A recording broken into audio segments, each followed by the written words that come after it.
celebrate and pay our respects to the Ngunnawal and Ngambri people of the Canberra region, and to all First Nations Australians on whose traditional lands we meet and work, and whose cultures are among the oldest continuing cultures in human history. My name is Nuke. I will be chairing today's session, and I'm hosting this seminar together with Dr. Arianto Patundru. First, I would like to apologize that beforehand that I have a cold, so my voice is really bad. The seminar is made possible with the support of the Australian National University and Department of Foreign Affairs and Trade. And we would like to welcome Pak Onno. It's good to have you back at ANU, albeit remotely. Pak Onno doesn't need a lot of introduction. Pak Onno is a vice rector at ITTS and a lecturer at IB Dharma Jaya. He's a copyleft, open source believer, and ICT evangelist. Pak Onno holds a PhD degree in electrical engineering from the University of Waterloo, and he graduated from Institut Teknologi Bandung in 1987. Pak Onno was a visiting fellow at ANU Indonesia Project in 2016. He also spoke at ANU Indonesia Project on Digital Indonesia. The seminar will discuss one of the side effects of COVID-19 pandemic, which is the exponential embrace of digital-based communications, from work meetings to school learnings to government programs. Practices that had started before the pandemic, such as e-commerce and e-banking, grow even stronger. But this also means the elevated importance of cybersecurity, as cyber criminals are also seeing opportunities through their phishing, identity theft, or ransomware. And we would like to invite Pak Onno to discuss this issue. Silakan Pak Onno, silakan. Thank you, Bu Nuke, Pak Arianto, thank you, and you, thank you very much. Good afternoon, everybody. Okay, I will share my screen. Okay.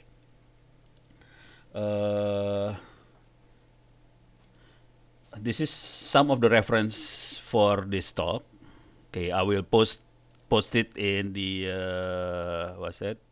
in the chat box. Basically, this is my contact through Twitter or email. Most of the references can be of the material of this talk can be downloaded from the web in these three first URL, some wiki page, and the video for how to hack. Sorry, yes, I do make a lot of video on how to hack, and also as well as cybersecurity, and I post it in YouTube, and because of that, YouTube will delete my channel, unfortunately. So I move some of the video into these websites.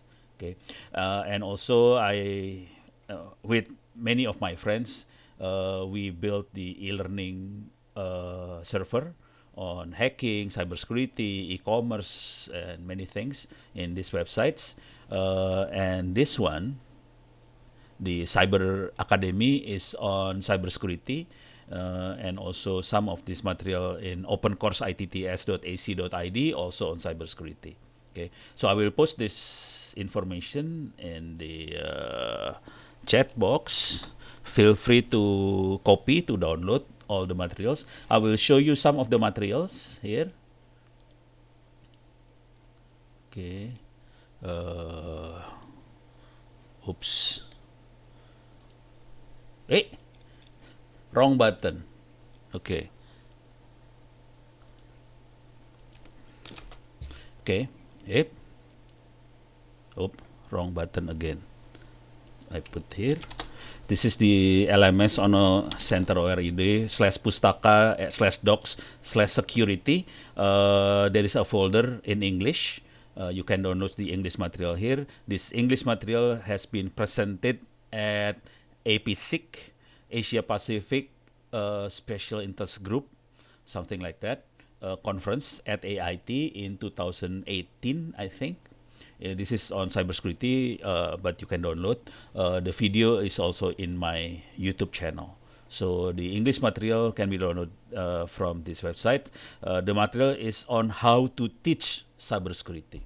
Okay, the technique strategy to empower cybersecurity in the region, not only Indonesia, in the region. This is in English. The material in Indonesians you can download from the folder one folder below of the English folder. This is on white paper written by TikTok, Universitas Gadjah Mada, and me. We are on how to strengthening the cybersecurity in Indonesia. There are several books. This is Belajar Hacking is book on how to hack, and Keamanan Jaringan is the book on cybersecurity. So you can download the book, but this is in Indonesian language, unfortunately. Okay, okay. My outline of the talk. Okay, I will the outline. I will post the outline. I will talk about the leakage of data. See what happened in the Android Play Store. Also, Googling. What happened on leakage of data in Google.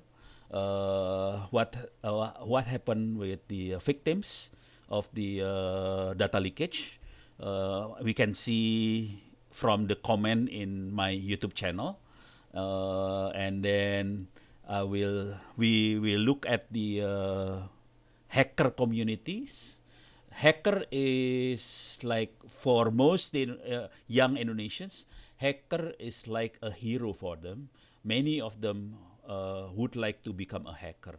They like to learn how to hack and so on. So we look at the hacker community, and then after we look at the hacker community, we will see the government effort for cybersecurity, both Kominfo and BSSN. Maybe I will skim through the my paper at APSIC AIT 2018, and then I will review some of the training materials. The training we do, this most of this training are for free. This training is for free and certified, but free most of the time. Only this one, Cyber Academy, they ask for 300,000 rupiah, which is what, $30, something like that. Okay, this is community based. The Cyber Academy run by Cyber Army, Indonesian Cyber Army, is community based academy. Okay, but the other MDA, Mastel, Open Course is free. Is not.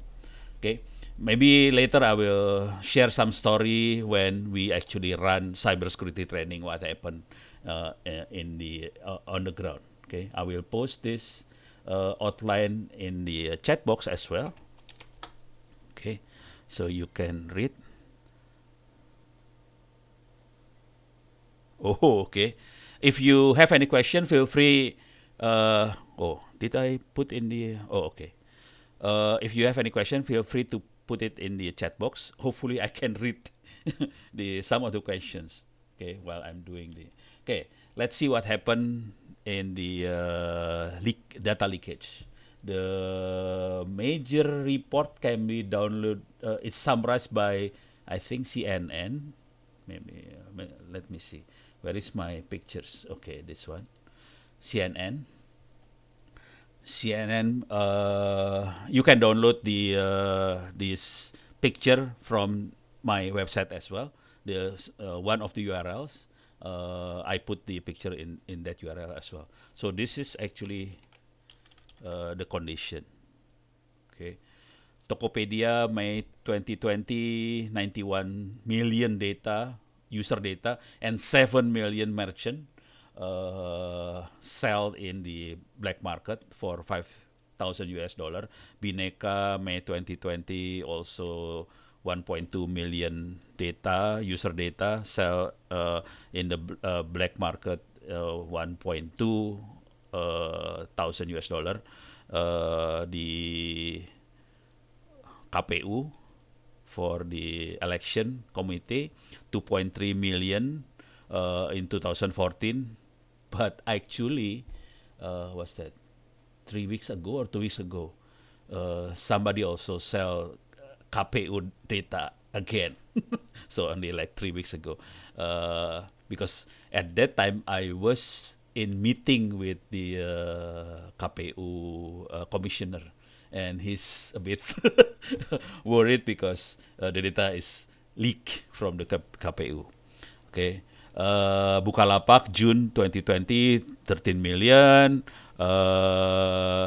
data COVID-19 June 2020, 230,000 patient and many.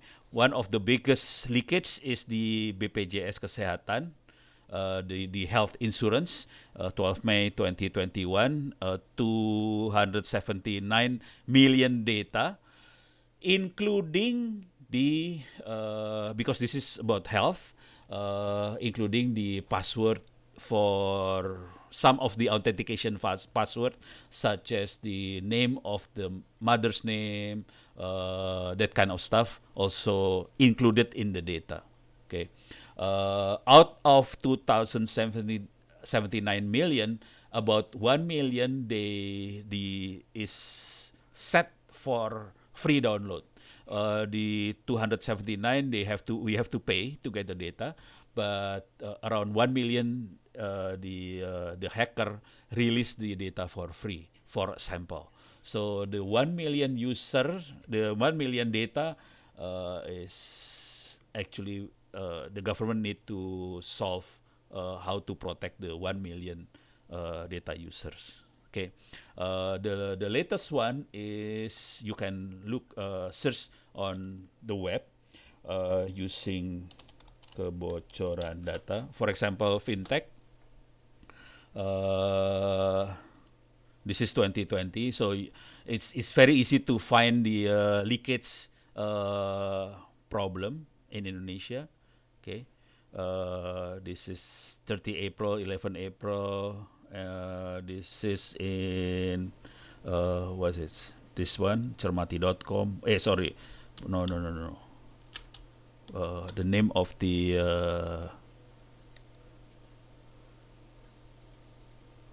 it doesn't say anything. It's just the largest e-commerce in Indonesia. Okay, but the leakage can be found very easy using this kind of keyword, kebocoran data, and then we will find a lot of them, like BRI, live, couple of million data is leaked, something like that.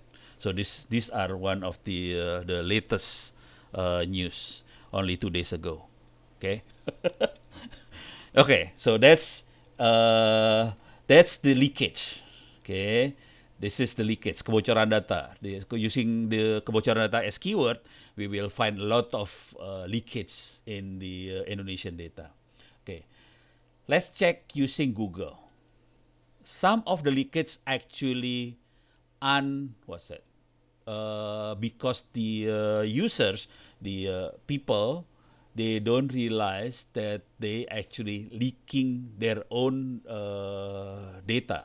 For example, if we use eKTP as keyword, or KK, kartu keluarga, as keyword, or kartu anggota as keyword in Google, we find a lot of interesting things. For example, like this, eKTP. eKTP is the identity, user identity, like this kind of identity, citizen identity. You can get the citizen identity is quite easy because people very happy to make a photo of the identity and share it with others, and that's creating problem. Okay, so it's very easy to leak the identity like this. Okay, this is in Google, and we can use kartu keluarga, same thing. In Google, we see a lot of leakage of kartu keluarga in Google like this. Okay, the most scary one of the scary one is the kartu anggota, TNI. This is army card member also leak like this, because people very happy to take pictures, and sometimes they modified the kartu anggota in using their own number, and then they can pretend to be an army member like that. Okay, or Polri. So very easy to leak like this. Okay, now We can check the leakage in Android Play Store. Okay, we can go to Android Play Store and use eKTP as keyword. Okay, and then you can see lots uh, cliently from the block URL. Oh, okay. So you can see lot of apps from Indonesia on how to check the KTP number. Okay, so we can very easy to check the KTP number like this. Okay, and this is a lot of application we can freely download.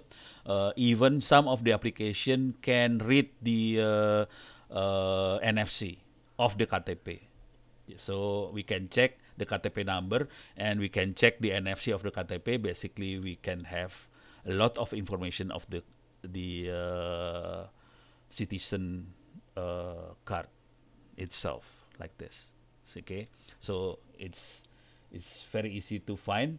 Some of my friend, I'm sorry, some of my friend actually they are a little bit brutal, so they put the NFC, they put their Android to read the NFC, the RFID of the KTP in the lobby of their office, and they ask or all the what's it, the guests who come to their office to tap their KTP into the NFC, and then they need to entry their name, their address into the guest list, and then they can map basically the RFID of the KTP and the name of the owner of the KTP.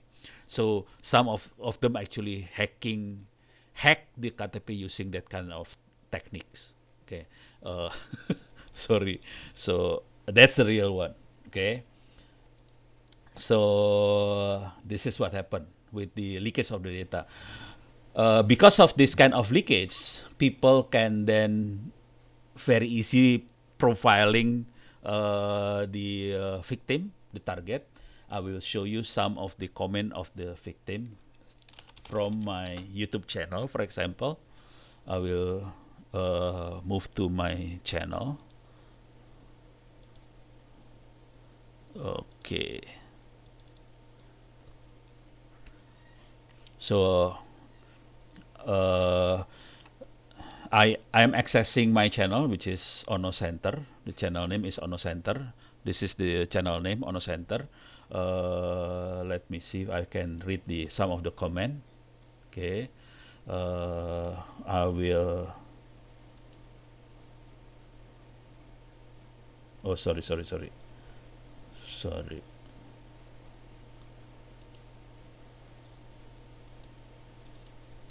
let me. This is. I think I made some mistakes here. I don't know. Status pelanggan. How come? Okay. Let me see if I can. Okay. Alah, kenapa ini? Let me see if I can.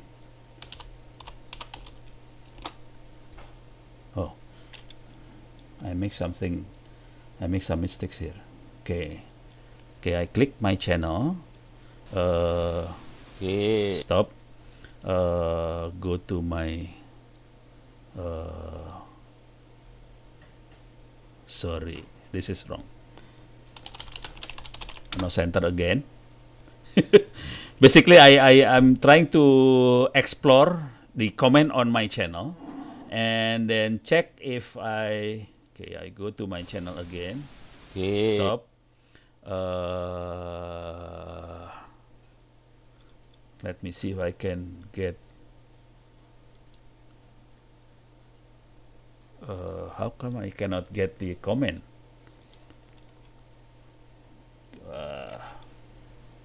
Normally it's very easy. Maybe YouTube changed the layout. Okay, video playlist community. How can I find comment? Basically, I'm trying to look for the comment with keyword, for example, ditipu. Okay, no, I cannot. I cannot. Sorry, I think I have a problem here. Maybe you can just tell what the comment says, Pak. Oh, okay, okay. Basically, if I can grab the comment, nearly every day, well, not really every day, a couple of days per week, every couple of days, I receive people asking questions that they have been uh, they become a victim of phishing. People and then they transfer some amount of money. Some of them are 20 million rupiah to the attackers. One of the comment is they actually trying to top up their online payment. They are selling online. They can what's that? They are selling what for apa what's that? Cellular pulsa tuh apa ya? Quota for internet. So they open a store for selling quota for the internet, and they are trying to top up the money for the buyers, and they transfer 20 million rupiah to attacker, for example, something like that. And one of the victim, which is women, is in Klaten. She sent me email the other day. She has been a victim of a person in other countries. I cannot say the country. And then she transferred to this particular person about 200 million rupiah. The largest phishing victim that I know is in south of Jakarta, is about 2 billion rupiah. Even my own professor, my own teacher at Institute Technology in Bandung, he was the director of computer center in the aircraft industry in Bandung. He is a victim of phishing about 200 million rupiah. So even my wife also a victim, because one of his friend, her friend, sorry, is what asking for money for uh, her uh, child tuition fee, and he she didn't my wife didn't realize that the Facebook of this friend has been hacked, and then she believed in the information. She transferred 2.5 million rupiah. If the money has been transferred, the bank cannot return the money to my wife. So what happened is, because this is the rules of the bank. If we transfer a certain amount of money to a person, the bank cannot return the money. The money can only be returned by the person who received the money. Okay, so the bank cannot do anything. So we lost 2.5 million rupiah because of that kind of techniques. So the attack is very simple. Most of people, they do phishing, and then they send false information, and then people believe in that kind of information and they transfer. So we see those kind of attack. Okay, so this is the comment from the. But I'm sorry, I cannot show you the actual comment because the YouTube changed the layout, so I don't know how to find the comment.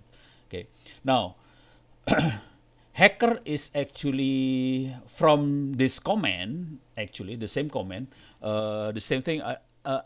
Some of them we can see in my Twitter account. Okay, but it's not as brutal and as my comment in YouTube.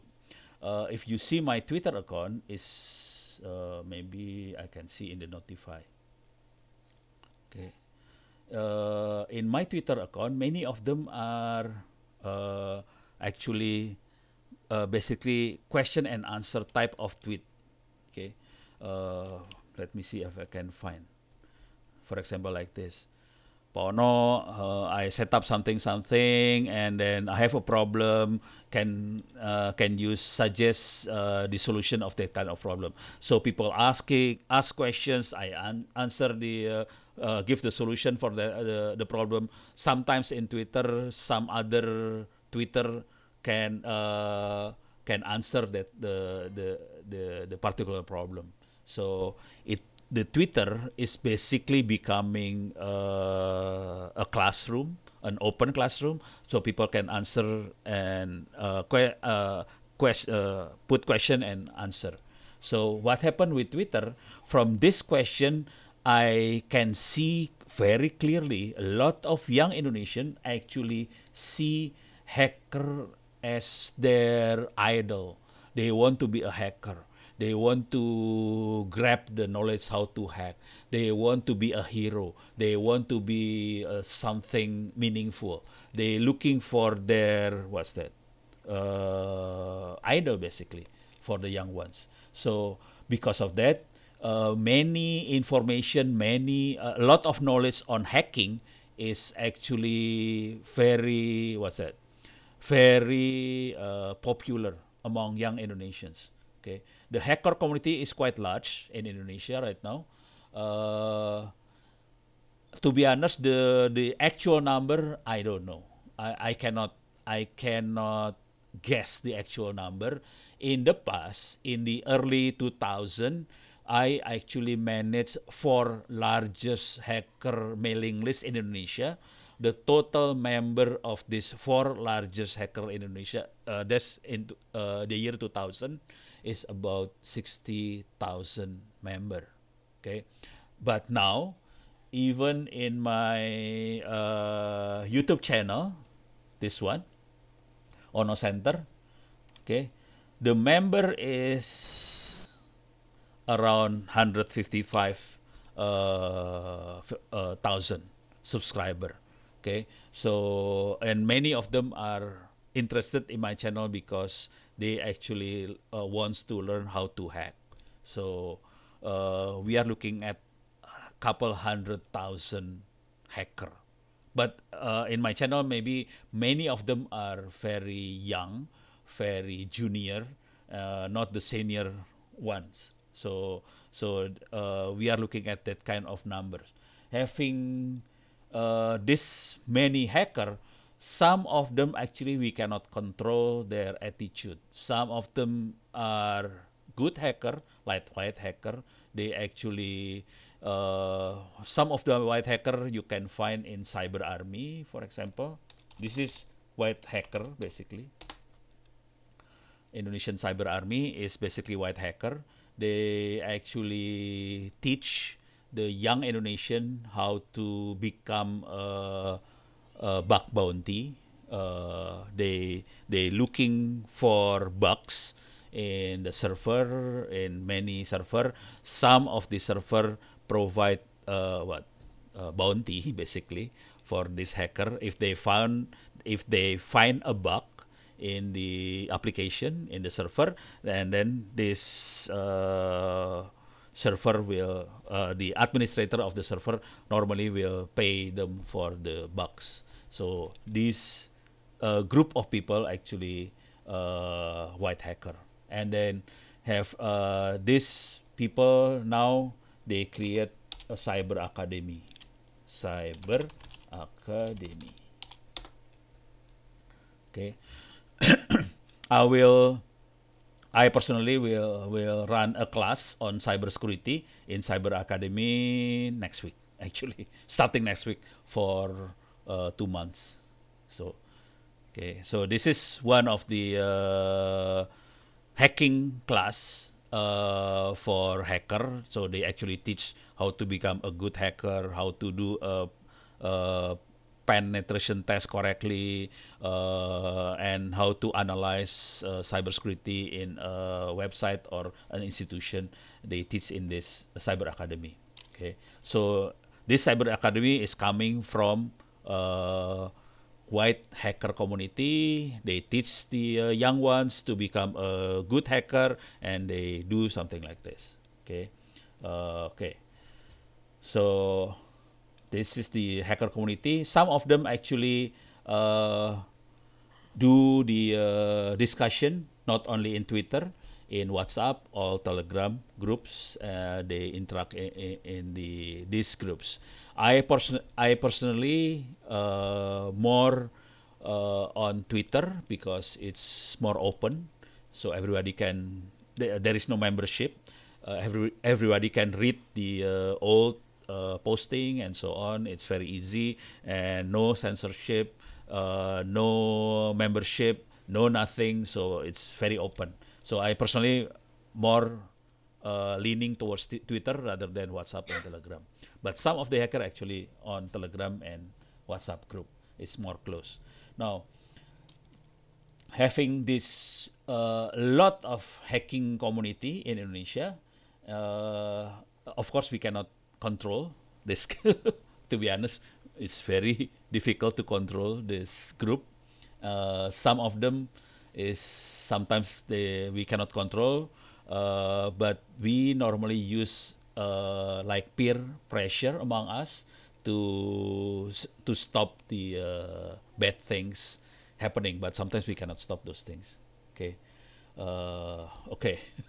I'm having difficulty to express more openly because it's this is like recorded, so a bit scary for me to make more open statement about what happened.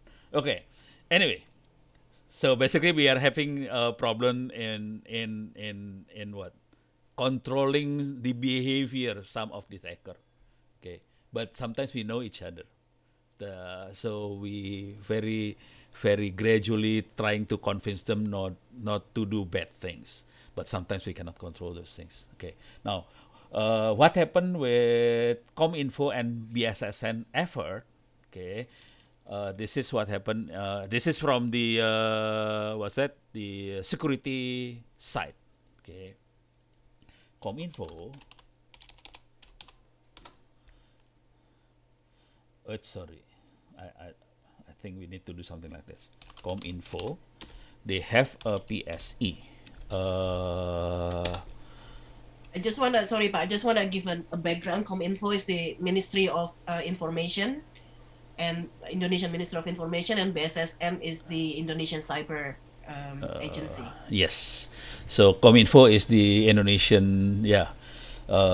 Used to be the Ministry of Information, but now including the ICT. So PSE is the I have to put it more, penyelenggara sistem elektronik. So every operator of electronic system, including websites, including ICT platform, online shop, they have to register to ComInfo. This is the rules by ComInfo. So every single operator of electronic system have to register to ComInfo. In the process, in the registration process, they have to audit their security. So they have to pass the security audition. The security audition is the ISO 20. So they have to pass this ISO 27000. Okay, in theory. So this is the ISO 27000 is information security management. Okay, they have to pass this audit. Okay, now if we move to ComInfo, PSA, many of them actually pass the registered. That means, so we can check. this website tumpuk.com, Desco ID, Danamart.id, French Cheese, a lot of websites, they register their website to Cominfo, and theoretically, they have to pass the security audit, theoretically, okay? Because when they submit their registration, they have to submit their certificate that they are past the ISO 27000 information security audit. So theoretically, all of the websites is safe, theoretically, okay? But in reality, uh, I have to read the white paper. Let me see the white paper. Okay. The white paper was I already closed the my so you can download the white paper from my website here. Okay. Oh, yeah, okay. Go to website publication. This is the white paper. Okay. Uh, it's also in the URL I post earlier. Same. Okay. Now, let me go down.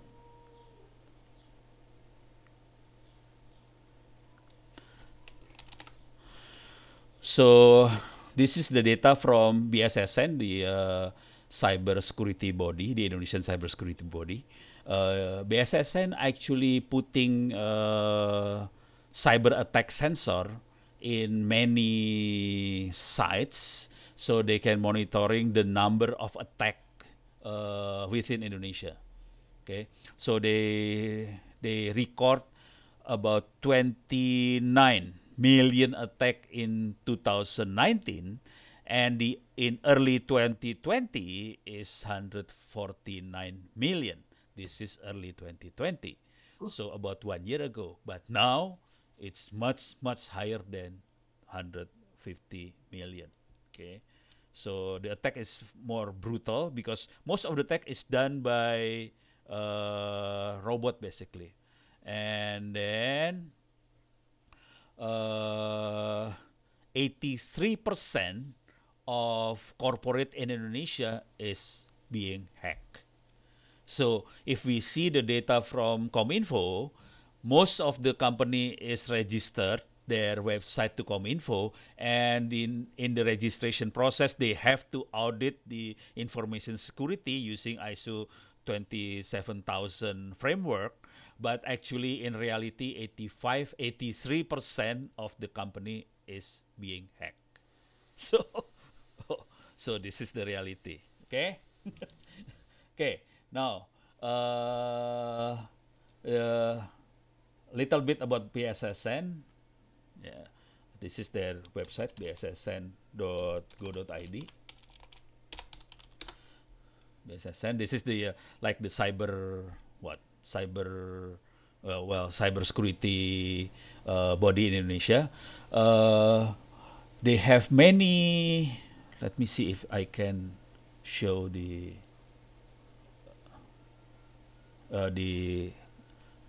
organization structure.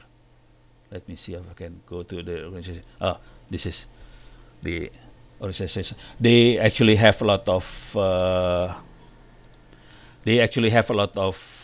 activity to including empowering the communities. Basically, so they have the policy body, they have the operation, cyber operation, cyber security operation deputy.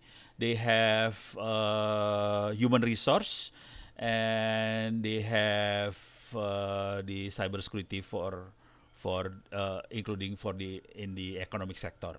Okay. Now, I give you an example of this vulnerability analysis is this one. This one. Okay. In this area. The cybersecurity and the human resource in this area, they actually, sorry. Yeah. Okay. Okay, in this area. Some of the responsible of this area is they actually trying to evaluate the vulnerability of all because they are concentrated in the government sector. So all government sector they are trying to evaluate the vulnerability of their website of the government sector. Indonesia right now they have like 400 500 municipal. For example, if every municipal has around 10 application, this is roughly around 10 application, that means they have to evaluate about 5,000 application.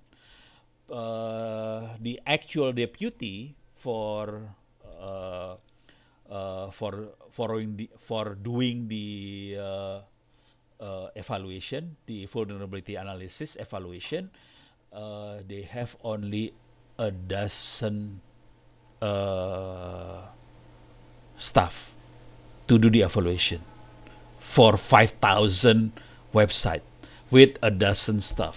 So, so I make a joke with the deputy the other day. Okay, this is like general in the army. So most of the deputies actually general in the army, including the head of the BSSN actually a general in the army. So they are actually most of the leader are actually general in the army. So I make a joke with him the other day. Okay, you have a dozen of staff and you have 5,000 website to evaluate. Normally one website when one application needs about like 1 week to evaluate. So I asked him, okay, how many years we will finish this because there are so many application and so little human resource. So that's what happened with BSSN. Yes, we have the cybersecurity, but we don't have enough resource to do the big job we have to done we have to do. So I the other day I actually proposed to my the deputy, my friend, and then I proposed to him, how about we empower the local office in the province or in the municipal so they can evaluate, they can self-evaluate their application. Okay, I thought that's a good idea. I thought that's a good idea, and then he said, "Okay, let's try." Okay, so one day we set up a workshop in Bandung, in West Java province in Bandung. We invite the regional office in Bandung, and as well as the municipal office of the information, sorry, like Kominfo regional office in Bandung and municipal. Okay, so they are coming to our workshop, and I run I teach in the workshop. Okay, I always thought, okay, they are these guys is from ICT guy. They're supposed to be ICT guy. Okay, they bring their own laptop, and I asked them, "Can you open the laptop? And then can we install Kali Linux? Kali Linux is the application for penetration test. Kali Linux. Pak Ono, just Yes. a reminder, 2 more minutes, Pak. Huh? 2 more minutes. We'll go into discussion, so it's nice to Oh, have okay, okay, question. okay. Well, okay, okay. 2 more minutes. So, okay. So, well, okay. I skipped the that story. I skipped. So, because of that, I actually opened the training for free. This is MDA Master. I'll show the website. This is for free, so people can actually learn for free from this website. We have available course in keamanan cyber, cybersecurity for free. We have jaringan komputer, computer network for free. So a lot of courses for free. MDA Mastel is masyarakat telematika, is composed of operator, startup, online shop. They are gather in this masyarakat telematics, and then we create this website for free, and people can get the certificate for free in these websites. Okay, then to be honest, many people having difficulty to get the certificate because of the level of knowledge. They don't have enough knowledge to reach that kind of level. And then my campus, my university, Institute of Technology in Tangerang Selatan, I will log in. We provide the courses for free as well. Cybersecurity, the computer network, and so on for free. I like to show you a little bit in cybersecurity course. Okay. So I go to cybersecurity course. This is open course and free. This is the material, concept of TCP/IP and so on. And then at the end, okay, if their mark is more than 90, they can get the completion certificate for free. Okay, the total, let me see. The total participant of this course is about 2,000. Let me see, around 2,100 participants in this course, free course. And then only, let me see how many people get certificate. Only 20 people can get the certificate, have reached 90% in their mark. So we can say like what? 1% of the participant actually have the qualification as good cybersecurity. But this is free course. Okay, what happened in the real course is more scary. Okay, I think I stop here, so we can have a lot more discussion. I give it back to Bu Nuke. Bu Nuke, thank you very much. Yes, thank you, Pa. We'll open the questions and answer sessions now. We have several questions already lined up. But I will start with my question first, Pa. Maybe you could explain a bit more about the geopolitics of cybersecurity in Indonesia. Does Indonesian government get a lot of cyber attacks from foreign countries? Do you know? Can you tell us a bit about that? Yes. Wow. From many from China. I shouldn't say that, but yes, most of them for China. Some from Australia, but not as lot, not as much as China. Actually, yes. So they hit the government websites or government database. All government and private sector. Actually, private sector is more tempting than government because a lot of money in private sector. Government no money. Okay, and I'll take some questions from Agam Faturrahman and Ahmad Hidayat and Andrew. I think we'll collect all these questions, and if you could start talking now. Okay. Agam, would you like to ask your question directly?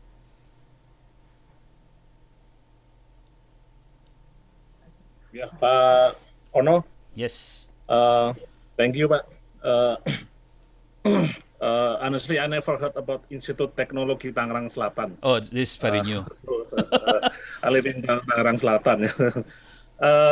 But this is related to my company. Last week, one of our employee was missing in action. Taking our company car and also laptops and others. So our Human Capital Department and Security contacted the local Polres asking to track the staff. So in 30 minutes, a short report by WhatsApp forwarded to us. We already got the location in Google Maps, and also interestingly near CCTV. So my question is related to how far the law enforcement agencies have this kind of capabilities, tracking location, doxing, and also the pro cons about these capabilities, whether this will suppress our civil liberties and others. I think that's all. Thank you, Pak. Okay, to be honest. Okay, sorry, Yeah. Pak. We'll collect 3 questions at a time. Oh, okay.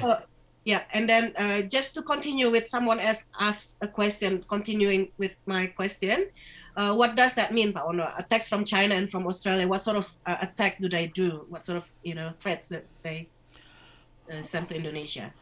And the next question is Pak Ahmad Hidayat. Pak Ahmad Hidayat, are you there? Hello. Yeah. Hello, thank you, Pak Onno. Yeah.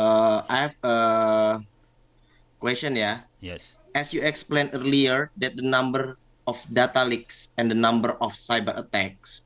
So, in your opinion, how urgent is the passing of the Personal Data Protection Law and the Cybersecurity and Resilience Law? Okay. Thank you. Okay. Thank you. And the next question from Andrew. I think my question has been asked, Nuka, is just about how successful has the Indonesian cyber law enforcement agencies been in preventing and also catching the cyber criminals? Okay. Okay. Thank you. Okay. Okay. Very difficult. Okay, silakan, Pak Onno. Very scary and difficult questions. Okay. Answering Bu Nuke first about the type of attack. Most of the attack actually most of the attack actually robot. The attack is done by robot, by applications. So the one that managed to grab the database is actually person, but many of the attacks is actually robot, and robot is not as smart as human. They cannot get the database. Okay. So if we see a lot of attack, it's not as threatening as we expect. If the human do the attack, that's more scary because human is smarter than application. Okay. So yes, we have a lot of attack, but it's not as scary as we think. Okay. So that's the attack. Answering Bu Nuke questions about the Pak Agam. Actually, also related to the Pak Ahmad. Pak Agam and Pak Andrew is about how successful the Indonesian cyber law enforcement in preventing and catching the cyber criminals. To be honest, yes, they have the capacity to monitor our WhatsApp, our talk by phone, many of our communications. Yes, they have capability, but the problem is they have so the ability is there. The number of staff who has to who can do those things is limited. So Pa Agam is fortunate because they can track the actual person who steal their car and laptops. He's fortunate the Polres can do those things, but many of us cannot get that kind of benefit actually. So they lose their laptop and that's it. It's lost. Okay. Many of them, to get that kind of response, we need to pay a lot to the police. I'm sorry. So we had to pay, and we can. To be honest, the Indonesian Intelligence Agency, they have the capacity to do those things. They can enter the intelligence agency, the police, the military. They can enter the telecommunication infrastructure. They can access the core network of the telecommunication infrastructure, and they can grab the what's that? CDR, detail, like detail communication record of the core network of the operator. They can grab the detail record, and they can see which number call what number at what time, how long, and sometimes they can grab the SMS and so on. So yes, they have the capacity like that. Okay, so that's answering Pa. But to get the privilege to grab their attention is more difficult because we need to pay sometimes a lot for those things. Okay, now to answer Pak Ahmad, how important you think to pass the Personal Data Protection Act? Yes, it is important from the law perspective, but to be honest, we need from my experience, yes, law is important, but human resource, the capacity, the number of staff that capable to do the forensic, those kind of stuff, we need more of those things. So law, yes, but law is not enough. We need human to do the actual groundwork. Okay, I hope I answer most of the questions. We still have questions from Bu Deborah, Pak Weli Irawan. Yeah, we the next round we'll take a question from Ibu Deborah and Bradley Bolton and Pak Weli Wirawan. Silakan Ibu Deborah.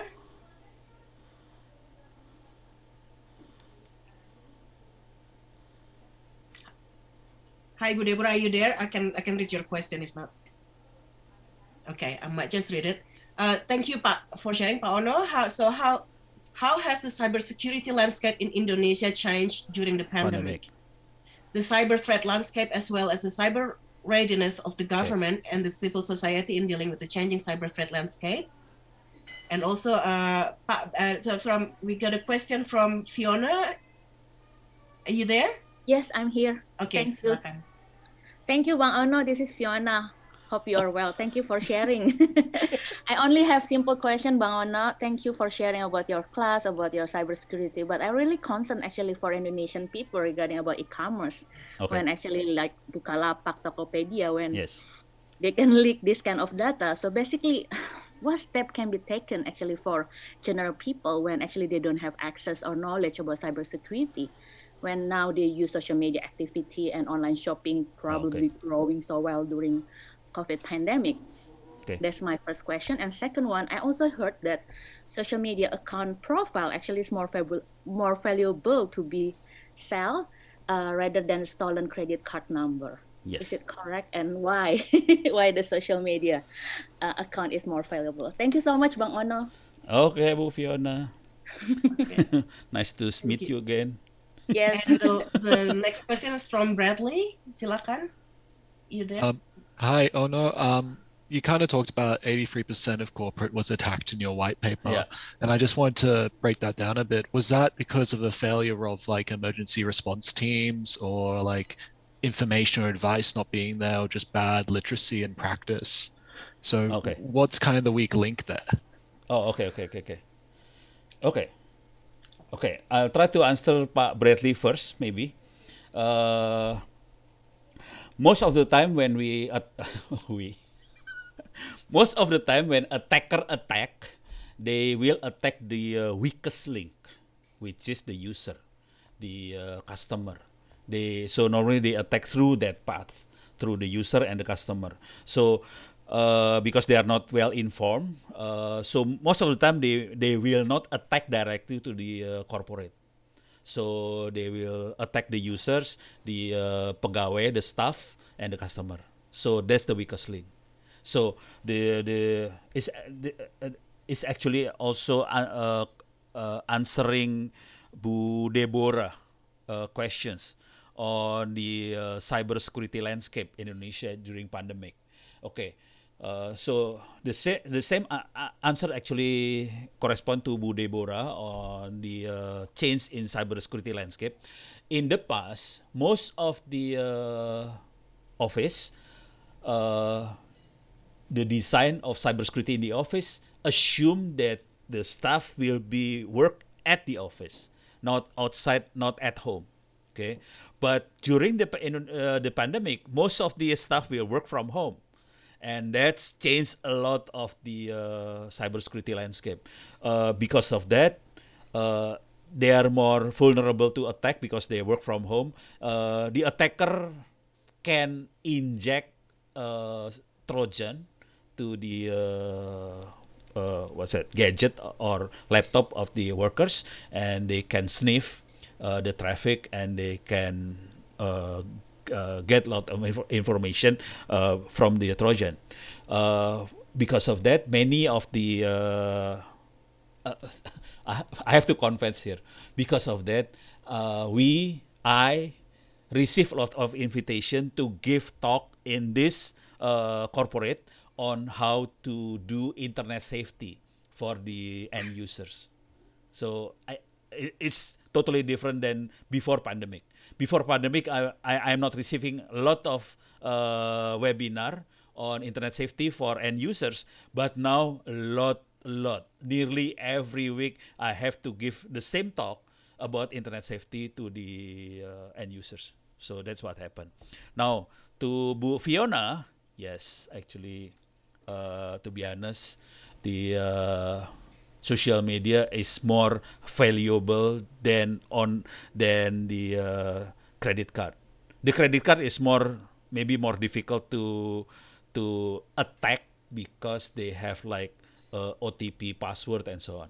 But having uh, media social profile, we can learn the connection of one person to the other person, how they behave, what kind of stuff they like, and then we can exploit that kind of information to do phishing. We can send false information, and that's what happened with my wife. The attacker sent false information, and my wife transfer money to the attacker. So they actually the attack style is changed because using social engineering. We call it social engineering. Basically, we fool a person using false information and hoping this person will transfer the fund to the attacker bank account.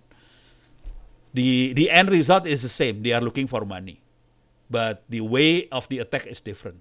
The in the old days we use credit card number, but now we are not attacking the credit card number because it's more difficult to attack now. Credit card is easier through media social. So the easiest way for defense, please do not posting a lot of information in media social.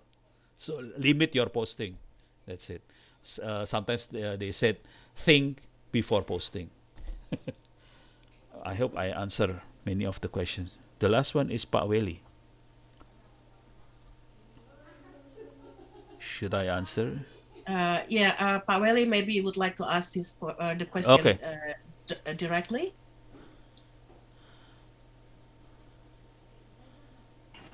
Okay, yeah, thank you, Pak Anno Purbo. Yeah, thank you for your presentation. I agree with some point in this presentation when you show us many electronic KTP is spread out in the Google. There are memang cybersecurity is something that is involved in multi-sectoral, Yes. such as government, private, critical infrastructure, Yeah. and public awareness. Yes. Based on global cybersecurity agenda Yes. that is published by ITU, Yeah. there is several things to focus and increase the level of cybersecurity, and public awareness is one of them. Yeah. My question is, in your opinion, as a tactician or Yeah. in cybersecurity, what should the government immediately pay attention to Okay. improve our national cybersecurity? Thank you. Okay. Thank you very much. Pak, ada tambahan Pak to follow up with Welly's question. There is a question on the chat box. Organizational wise, is the public service ready to securely deploy IT in the working environment? Okay. I will talk from my heart, the bottom of my heart, very honest, because I was involved in some of the process, and I'm nearly cry on what happened. To be honest, the Indonesian government, they have money. They have a lot of money to buy the equipment they need to do the cyber, to secure their network, to deploy their network. Yes, they have a lot of money. So the mindset of most of the leader, the head of the government, the mindset they need, because they actually forced by the ecosystem to, so they, the people surrounding the leaders mostly asking them for success story. Okay, I have to build, for example, firewall, big firewall. I have to build a system for blocking pornographic sites. I have to build such and such. So the mindset is building things, and they have money. So the mindset is they buy. So the mindset is they buy the equipment.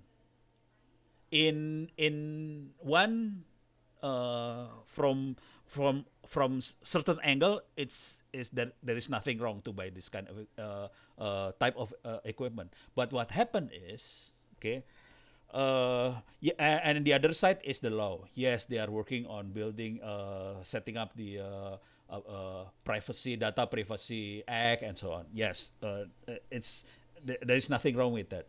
The problem is when they buy these things, and this happening in front of my eyes, they complain. The leaders is actually complain. The leaders is this leaders is actually a general, several general, not one, not single general, several general. They actually responsible for implementing this security. They complain to me. The complaint is very simple. Oh no, we have bought this many expensive equipment, and this equipment doesn't work. Okay, and then to be honest, I did test some of their stuff 3 4 years ago. From out of 120, I asked them to do the exam in my free course. Only 3% pass. 120, only 3% pass. So I told them, what happened is, it's not about the equipment, it's not about the budget, it's not about the money, it's the person behind the equipment. Because firewall, IT equipment, computer is only a tool. They need a person to operate, they need a person to configure, they need a person to do those things. And we lack of those person. And this kind of knowledge is not teach, mostly it's not teach in the Indonesian university, because many of the lecturer, they don't have the capacity to teach these things. Because of this knowledge is like what's that, is underground knowledge. It's not formal knowledge. We need to become a hacker, we need to learn from this community, and most of the lecturer is not that kind of person. So what we are lacking is human resource actually. Okay, not the money, not the equipment, not the law, is human resource. So my suggestion is emphasis on human resource, especially the curriculum, especially the underground people. Most of the knowledge is free actually, but we are not emphasis enough to grab this kind of knowledge. So I hope I answer Pak Welly question. But actually, I hope the Indonesian can be much better than now. Yeah. Thank Thank you. you, Pak Ono. Thank I have another question. Okay, wow. Sorry. Can we talk a bit more about ransomware in Indonesia? Like how common it is? Because we don't hear a lot of news about that on the news. Maybe you can tell us a bit about it. Where the ransomware come from? Is it from local or from international and that sort of things? And then the second question, we'll take question from Ibu Lydia Napitupulu and from I Hardianto. Okay. Lydia, if you could ask your question. Hi, Pak Ono. Great to Iya. see you. Ya Bu. We went to Perth together, Pak, when you presented your paper. So, Pak Ono, you mentioned some negative impacts by hackers. Can you say something about the positive aspect of having a large number of competent hackers? I know you teach them how to hack. So, can you give us a little bit more so that it's not a stigma that hacking is bad to the general public. I mean, amongst the younger, they know hacking is good, but the general public might not understand what what benefits there are to good hackers. Also, you mentioned just now that there is not a strong demand for good hackers, or there's a lack of good hackers. I'm not sure what you mean, but with the large e-commerce and digitalization, there should be more demand for good hackers, right, Yes, Pa? right. So are they earning good money? Is there a good income? So I think that's an incentive if we look from the economic point of view. If there is a good incentive for a good steady income, then that might be an incentive for them to not go into cybercrime. Thank you, Pa Ono. Okay. Thank you. And another question from I Hardianto. Would you like to ask your question live? Okay. If not, then I will just ask the question for I Hardianto. Pak Ono, how do we protect against hacker, including personal data leak? Instead, think before sharing. Should we avoid social media and live in a dark cave?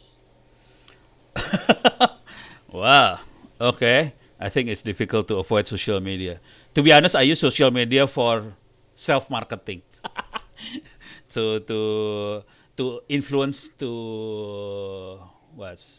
social marketing, basically influence others on certain type of knowledge or technology. I need social media. So I personally I cannot avoid social media. But I'm very very concerned about what I'm posting. So I'm controlling what I'm posting. So that's how I protect myself from hackers.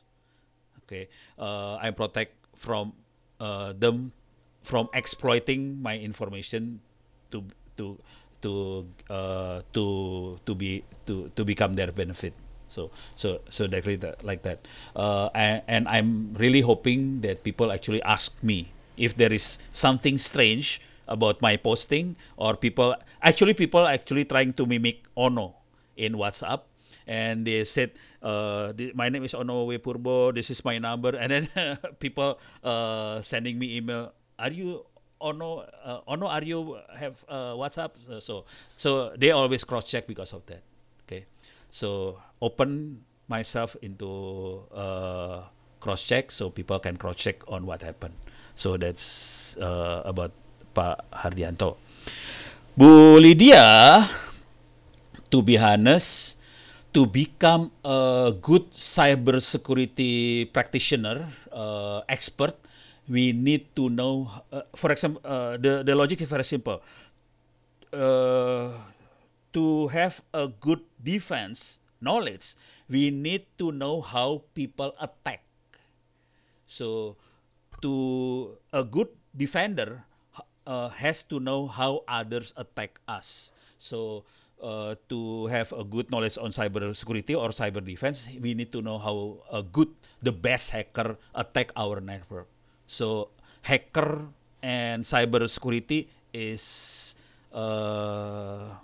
side by side. We cannot learn cybersecurity without learning how to hack. So we have to learn both simultaneously. When if we see my course, I teach both attack and defense, because I cannot teach only defense. I have to teach attack and teach defense. Okay, and to be honest, their salary. So the level is like this: computer network expert, and then attack, and then defense, and then forensic, and then security auditor. To give you some ideas about the rate, the rate of a forensic, IT forensic in Indonesia for one project is about 100 million rupiah, and the one single project takes about 1 week. So 1 week work worth 100 million rupiah for a forensic. Cyber defense rate is about 20 to 30 million rupiah per month. Monthly rate is like that. But to be honest, the data scientists make more money than cyber defense now. So better go to for the data scientist and do data analytics is make more money. So yes, to give you some idea again from the hacker side, pen tester side, one of my lecturer at Institute Technology in Tangerang Selatan, one of my his son was still in high school now. He's in process in applying to become a student university, and then a couple of months ago, he actually entered a competition, not hackathon basically, like bug hunting in a company in Surabaya. They open a website for bug hunting, so they welcome everyone to look for the bug. They put a price tag for 2 million rupiah per bug. Okay, this particular person only a high school student. He managed to get like 50-60 bucks from their websites. So he actually theoretically has to receive like 120 million rupiah, and then this company negotiate with this young guy. How about we pay about 40 million? So he said, okay, I only work for 3 days and receive 40 million. That's fine. So he received 40 million. Yes, they make a lot of money as a bug hunter. So bug hunter becoming like more very positive impact. So hacker is positive in terms of looking for bugs. So they are not breaking or cracking the system. Now, answering Bu no questions about ransomware. To be honest, once a week I receive email from a person that the data is gone because of ransomware. Yes. So ransomware is increasing. Why? Because the Indonesian people is very curious. If they see a link in WhatsApp or email or whatever, they click the link. Okay, and that's how the ransomware coming. And many of these people actually go to pornographic sites, and that's where many of the ransomware live. Okay, now the question. Where this ransomware came from? Is it local Indonesia or international? Both. To be honest, the source code of ransomware is open. The Indonesian hacker actually building this ransomware from this open source ransomware software. You can get it in GitHub. We can compile it. The other day, I have 2 years ago, I guess, because it was a seminar, not webinar. It's a seminar, physical seminar. One of the speaker is the guy who built ransomware. He's Indonesian, and he built ransomware, and he's already apa sih? He's insaf. What is in English insaf? Insaf. So he's already insaf. Doesn't do the bad. Yeah, the bad things anymore. he no longer do the bad things anymore. And then he tells the story how he does these things. It's open source, so people can build these things. So yes, both sides, Indonesian and international, the source is both. Okay, because it's open. Do I make? Okay, thank you, Pak Ono. On that ransomware, there was a follow-up question. So, what's the general consensus with the government and the private sectors? Do people want to pay the ransomware in general, or they just ignore it? Some people pay, and still they cannot get the solution. The theory is we pay and we get the key to decrypt the file, right? In practice, it doesn't happen. So they pay, and the file is still encrypted.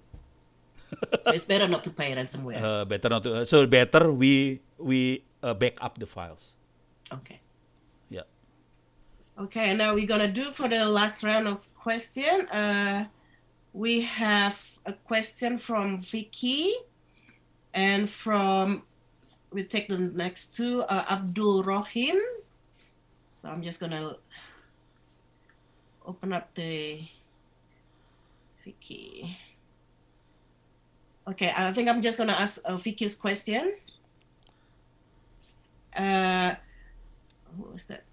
I'm a cybersecurity practitioner in Indonesia. I don't see this profession being valued in Indonesia. In your perspective, what needs to change for this situation? And the last question is from Abdul Rahim. Abdul Rahim, would you like to ask your question directly?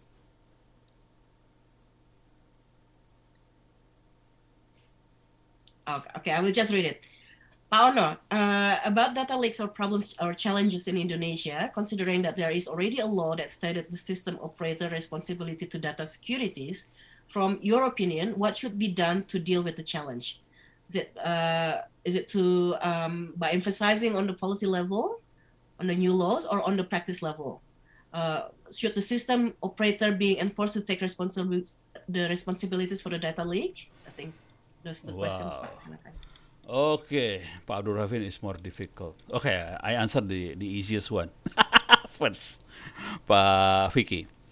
Yes, sometimes we think we are not value enough by the corporate and so on. When when they are in trouble, then they value us more. When they are not in trouble, they never think about us, the cybersecurity practitioner. So what happened is, from my experience, we need to learn how to sell ourselves, the cybersecurity practitioner. We need to sell ourselves. So when I teach my students how to sell themselves, this is like a selling our expertise. How to tell people that we are an expert. How to tell people how to value us, the practitioner. Some of the ways to increase our value is our publication. So for example, we publish books, we create video in YouTube's. That kind of thing will increase our value a lot. Okay, that's actually why I was invited by Bank Indonesia, BRI, a lot of bank actually inviting me to give talk on cyber internet safety and so on, because they see my video in YouTube and so on. I'm hoping ANU will record this session and posting in YouTube. That's also increase my value. So that's how to increase our. So it's more our strategy on how to increase our value actually. Okay, I see many of my students, their value is increased dramatically because of the publication. Is actually, if we are not publicized that we are the expert, we only take the professional certificate. So we are cybersecurity professional certified by this company. Yes, it increased value little bit, but the public opinion will increase our value a lot through YouTube publication and so on. So I'm really hoping Pak Vicky can do those things. If you like to write books, I'm very happy to help you writing books. You don't have to pay for this. I'm very happy to helping people to write books, and then I'm hoping that will increase your value a lot, because the Indonesian need that kind of knowledge, the books and so on. They need to read books about this kind of knowledge. Okay, that's Pak Vicky. Pak Abdul Rahim, that's more difficult. Okay. Do we emphasize in policy level or practice level, skill level, the law enforcement operator responsibility? To be honest, both. But actually, we have a lot of law right now, okay, including the ITE, Information and Electronic Transaction Law. It's already implemented, but the problem is in practice level. Actually, there are not many people capable to secure the network correctly, implement the encryption, the public key, private key infrastructure. That kind of stuff is lacking. So, if I may answer, I tend towards the practice level rather than law. Okay, we have enough law, we have enough policy, but in practice we are lacking. So I go for the practice level actually. Did I answer? Thank you, Pak Ono. Yes. I think I would like to thank everyone who has participated in this seminars. I see a lot of cyber experts in the panel and the participant list. And please join us to thank Pak Onno for his insights and his expertise that he shared with us today. And I would like to ask Acho to give the final remarks or anything. Acho, thank you, Nuka. Thank you again, Pak Onno. It's always good to have you in our activities, and we really appreciate your sharing your knowledge with us. And I believe the attendants also benefit from your sharing your experience. You're welcome. So again, thank you, You're Pak Onno. welcome. Thank you to everyone who attended this webinar. Next week, we will have a special session on Friday, and that will be Indonesian Policy Dialogue Series number 2, where we have a discussion with Mr.